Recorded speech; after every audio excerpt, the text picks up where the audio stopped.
Hey, how's it going? Vladimir Donny says, so hey, I wanted to jump online and do a quick video, and the title of the video is Social Media for Network Marketing. So essentially, that is the thing that I want to talk about today. But before I go and get into the actual content, let me go ahead and just provide some context. I believe that every network marketer, every business owner needs to have a marketing plan, and the only way to have a marketing plan is to have a marketing roadmap. I use a specific roadmap when I do anything marketing. It's a three-step process just to make sure that everything from a marketing standpoint is airtight. Today, I'm going to be pulling from a specific section, the audience section, to go ahead and provide to you the content today as it relates to social media for network marketing. So social media, for me, I know that social media has been around for a very long time, but social media for me, I didn't jump on social media until about 4 years ago. So essentially, I had heard about Facebook, I had heard about social media, and for me, I didn't necessarily have a reason to jump on social media. So I was just kind of just doing my regular thing. And then about 4 years ago, 4.5 years ago, I wanted to go into business. I said, you know what, if I'm going to go into business, there's an audience out there on social media, let me go ahead and just jump on this whole social media thing. Plus, I had heard that you can advertise on social media, so on and so forth. But when I first jumped on social media, I had no idea what to expect. I'm thinking I'm just going to see billboards. I didn't know what type of advertising I was going to see. And then when I jumped on board, I started to see a whole bunch of different, advertising and marketing that was happening on social media. So, my job was, at some point I needed to kind of understand what type of marketing was happening on social media, because I was teaching marketing, and I needed to kind of just compare and relate that information over to a specific audience. Now, when I think about social media, there's two aspects of social media from a marketing standpoint. So then you have aspect number one, you have your audience, and then aspect number two, you have a sales process. So essentially what happens is that a lot of time people mix the two, and you cannot mix two. That is why I have a box for each one of them. I have audience, and I have the audience in a specific box, and I have the sales process, and I have the sales process in a completely different box. I have them in two boxes for a specific reason, because you cannot mix the two, right? So for me, social media from a marketing standpoint, I'm not talking about just producing content just on your timeline. I'm talking about marketing on the grand scheme of things, running ads, paying for ads, so on and so forth. It's all about your audience, right? So it's all about your audience. So what that means is that you cannot try and initiate a sales process via social media. It's about your audience. So what do I mean? So for me, a lot of times when I go on social media, what I try to do is I try to produce content that is specific to the audience. So what I wanted to do, I have a whole bunch of list of things that I produce, the content type that I produce. Just going to give you an example of the type of content you need to be producing for your specific audience via social media. So the first thing that I have up, the first word that I have up there, I have the word becoming. So essentially what this is that at some point in time, I had to produce content to my specific audience to let them know that, hey, you know what, you have to become someone else if you want to become an entrepreneur. So for example, if my audience, if they're employees and they have an employee mindset, I have to tell them that, hey, in order for you to transition from being an employee to an employer, to being a business owner, you have to shift your activities. You have to shift some of the things you do, some of the things that you don't do, so on and so forth. You are where you at because you have a mindset of an employee. And in order to kind of just shift that, this is what you need to do. So essentially, when I produce that specific content, I'm helping my audience out. I'm letting them know that, hey, for me, this is what you need to do in order to kind of just shift. So that's one of the things that I've produced, that I've talked about, and it is specific to my audience because that is me, kind of just teaching my audience. The other thing I have up there is I have learned for two. So essentially, a lot of people have asked me, hey, how do you produce content? The way that I produce content is that I go learn from other people. I go learn from other people for the sole purpose of trying to come back and teach it, right? So if you want to kind of just grow, if you want to kind of just, produce information for your audience, find influencers that is in your specific industry, follow those specific influencers, learn as much from those influencers as possible, and then go ahead and relate that information to whoever it is that you're trying to convey the information to. So that in itself, that's about the audience as well. You're learning information, learning for the sole purpose of relaying that information back. The next thing that I have on is I have multiply income. Now I have multiply income.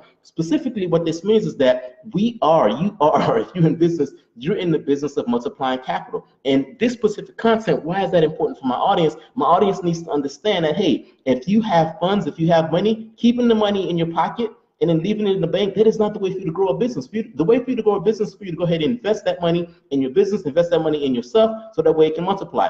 The person that you work for right now, they're in business because they multiply income. That is it. So I need to say that to my audience, because otherwise my audience is gonna kind of just hoard the money and think that's something that's going to help them, and it's not something that's going to help them. So I need to convey that information to my specific audience so that way they can understand that. Another thing that I've spoken about is the concept of don't create. So essentially, I have to tell my audience that, hey, you know what? Don't go and create content, right? You need to go ahead and document what's happening in your business, and then share that information with your audience. Because if you do that, your audience is going to come closer to you. You're going to go ahead and build a personal brand, so on and so forth. So I have to tell that to my specific audience, because that is something that's going to help them. If I convey that type of content to them and I'm helping them, I am speaking to them from this specific standpoint. The other thing that I have on there is I have one-to-many. One-to-many, basically what one-to-many means is that instead of having one-on-one conversations with people from a closing standpoint, you need to learn how to do presentations. Because if you can learn how to do presentations, you can go ahead and take that presentation, whether it be an online presentation or a presentation in person, you can go ahead and just sell to as many people as possible. So when I do a marketing event via my local area, I can have 20 to 30 people in one room. If I'm having 20 to 30 people in one room, I can go ahead and present to those specific individuals. When I present to those specific individuals, I have the opportunity to sell them. If I do a webinar online, the webinar can hold 300, 400, 500 people. Now, if I teach my specific audience the importance of doing online presentations, I am helping them, and I'm thinking about them from an audience standpoint. I can give them a 3-step process. I can tell them, hey, this is how you create a headline. This is how you create the content. So if I am telling them this information, I am helping them to become just that much better. So this is me again. I'm thinking about the audience. The other thing that's on there is breaking belief. So essentially, a lot of times people don't move forward because they don't believe in themselves, right? So because of that, one of the things that I have to do is I have to tell these individuals, hey, this is what you need to do in order to believe in yourself. These were my struggles. This is why I struggled. This is why this is why that. So I have to tell them, hey, I've struggled the same way. I've had the same belief patterns as you, and this is how I've overcome those specific patterns. So I have to convey that information to them, trying to help push them along the way. And that's me thinking about the audience as well. The last thing on that is suffer now.